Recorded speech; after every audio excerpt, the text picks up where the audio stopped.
د لندن شمال کې یو افغان پر یوه ښځه د برید له کبله په 3 کلونو 1 میاشت زندان محکوم شوی دی. د لندن پولیسو د دې سړي نوم ګلولي ستانکزی یاد کړی دی. د کور کامرې پر ځوانې ښځې د دې سړي د برید شیبه هم ثبته کړې ده. د لندن شمال کې د پولیسو یو مشره جیکوب ایریز ویلي ستانکزي په وحشیانه توګه پر یوازې ښځې په کوڅه کې له کوم دلیله پرته برید کړی دی. دا برید زړه بوږنوونکی تاوتریخوالی دی. له نیکمرغه یو سړي د کور ور پرانیستی او قرباني شوې ښځه یې کور ته بیولې ده، خو ستانکزي بیا وروسته د دوی په کور هم برید کړی دی.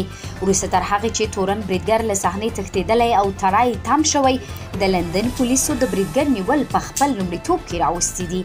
یاده ښځه چې د شاوخوا 20 کلونو ښکاري پر سړک روانه وه او په خپل ټلیفون کې غږېدله. سړی پر بایسکل سپور و او هغه یې څارله او ښځه یې د تیښتې پر مهال تر کوره څارلې ده.